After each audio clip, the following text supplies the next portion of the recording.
All right, jumping into season 3, episode 1 of Baddies West. Natalie comes in with a long intro on how she did her big one with Baddies South. And I ain't gonna lie, they did a big one. They went ahead, did a recap on how it went up, got over 50 million views, and now they trying to get 100 million views this year with Baddies West, with some of the cast back, but not all of it. You know, the people we don't have back is Persuasion, Bree, Slim, and Jayla. I feel like Persuasion got her ass beat off of television, so, you know, we probably won't see her back on Baddies anything ever again. So we cut to Natalie talking to her aunt and her mom. They giving her big one because of the fact that, you know, Baddies South was good, but now we on Baddies West, so let's get into it. You know, she greeted her mom and aunt kind of strange to me. Like, I would never call my mom the B word or my aunt, but, you know, they hold white women, so I guess that's how white people go. So they get into the whole cast and they do a little intro. So we start off with Rolly. Rolly is a fan favorite. Even her mom liked Rolly, so I guess her mom really rocking with how Rolly gave her a black eye. So we gonna flip it like that. Then they go into Krayshawn Rock. Krayshawn Rock back. And she brought her homegirl, DJ Sky High, you know, try to put some money in her pocket. They both from Baltimore, so why not put some money in her pocket? Everybody loves Scotty with the body, even Natalie husband. Natalie husband was like, yeah, I can't wait to get into that body. And Natalie was looking at him like, what? And then we go into the original OG, Miss Cat. I loved her so much from BGC 5. Like, seriously, BGC 5 is the best episode. Well, the best season of Bad Girls Club. Everybody know BGC 5. If you really watch Bad Girls Club, that was the best season. And we already know how Kat gave it up, but she gave it up. Low London, she was from BGC. I think it was like 11 or 12, something crazy.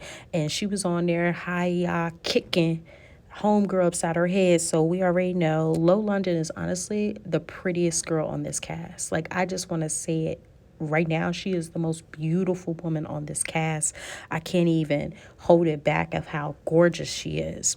So then after that, they introduced Stunna Girl. I know who Stunna Girl is because I listen to her music. I ain't even gonna cap. Listen to her music. I know her name. Like, she was at the audition as well. She wanted attention, so she went ahead and fought Sukiana, and Tommie jumped in it. So we already know what she about to be on. She a whole prison G. Then we go into Razor, another prison baddie. She from the DMV as well. So I'm gonna go ahead and give her props because I'm from the DMV. You know, we don't really give it up that easy. So you gotta take it in blood. And, you know, if she went to prison, then we already know what she on. So yeah. Then we go into Biggie, another full-size queen. She 26 and she Dominican and she from New York. So she already coming in through that boss talk. That's how them New Yorkers give it up. They love to just go ahead and run their mouth and talk. And it's always aggressive. And I'm living for that because I really like how Biggie talking. She was really giving me vibes. She seems funny. She seems like somebody I'd be willing to hang out with. So I give her that one. Then we get into the bag this season. They go ahead and talk about DJ Sky High Baby. Of course, she from B More. That's Krayshawn friend or whatever. So yeah. Then we go to last but not least, Tommie Lee from Love and Hip Hop.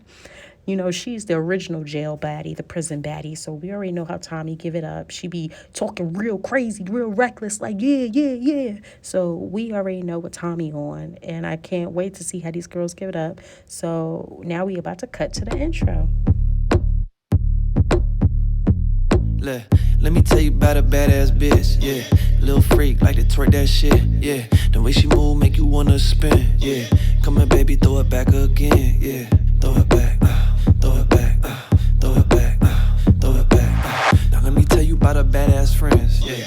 Foreign bitches and they all of them 10, yeah. They like to touch, like to fuck, that's it, yeah. Told them shut up, come on girl, let's get it, yeah. Throw it back, throw it back, throw it back, throw it back.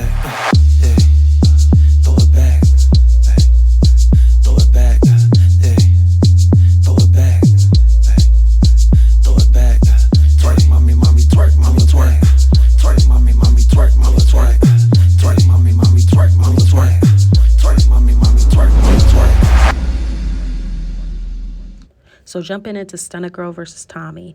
Stunna Girl felt like she needed to fight Tommie the moment she seen her. So it was during the introduction that you guys just seen. They went ahead and squabbled it out. But honestly, Stunner Girl didn't do much. She was pulling hair. So in my mind, if that's all you was going to do, you should have just waited till y'all got to the house so you have all that space to shuck and jive as much as you wanted. But you want to do it like when everybody glammed up? No. Like this was definitely a time, place thing. And Stunner Girl looked mad whack to me for doing this. Love her to death, but no. So the fallout of the fight was Tommie was just yelling because she was mad security all jumped on her, but only one security guard jumped on Stunna.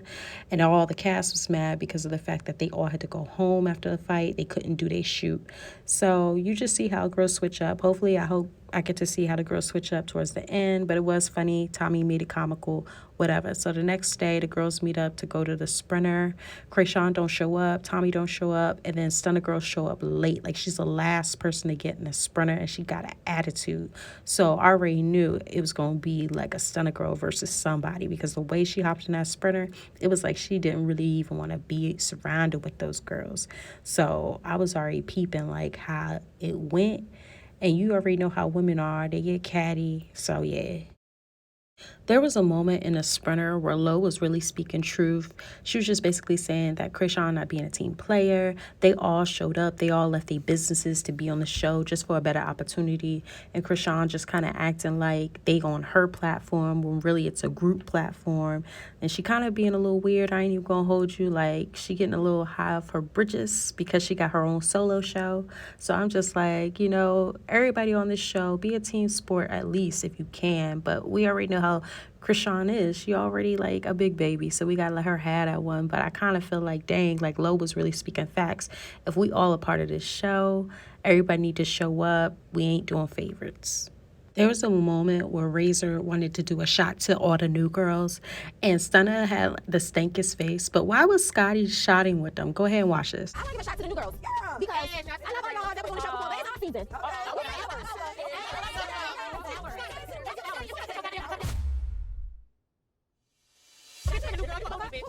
There was a weird moment where Kat and Biggie was arguing about promoter. Biggie is the event planner. Kat said she put together parties sometimes. So they was kind of arguing about the word promoter and who does what. It was kind of weird. Like, I ain't even gonna hold y'all. Like, y'all can go ahead and watch this clip. But honestly, the whole idea of it was just weird. I didn't even know why they was arguing. It was just so dumb.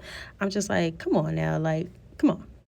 Famous being a promoter, so what was we even talking about? Are you offended? I'm not a promoter. Promoter work for me. Like, I've been doing shit a long time for a motherfucker to be like, bitch, you're not a promoter. Yeah, you fucking right. I'm not the I have a whole promotion team. I have a whole promotion team. Promoters work for me. I'm gonna shit. Like 6 electric bills, 6 motherfucking ADT bills, Clovers, and Bank of America motherfucking business accounts, shit like that. I'm not talking about no motherfucking. Oh no, I have to do all that because I'm an event coordinator. I'm not a promoter. I have to. There was a moment where Rolly said that she could feel the negative energy through the whole bus, and I honestly could feel it too watching. Like, Stunna Girl had a stink face, Kat had a stink face, and some of the girls were still trying to sense each other, so you could see it was going south. Natalie asked a shady question saying how they felt about Stunna and Tommie fighting. Biggie said it's a time and a place, and Stunna definitely went off on her, but Biggie had me laughing the entire argument. Like, honestly, Biggie has such a big personality that I could not stop laughing at the entire argument. They was arguing back and forth so bad, but Biggie was like saying some crazy stuff. You know how New Yorkers do, but she had the whole bus laughing. But Stunna was more pressed than, arguing. She was more pressed, upset. So then she threw a bottle at Biggie. And then that's when it kind of did a train reaction of Rolly and Stunna getting into it because of the fact that Stunna said she would beat up anybody on that bus. And Rolly said, you need to put an ad on that. You don't mean anybody. And then Stunna said, yes, she do. They started arguing. So then Stunna just swung on Rolly.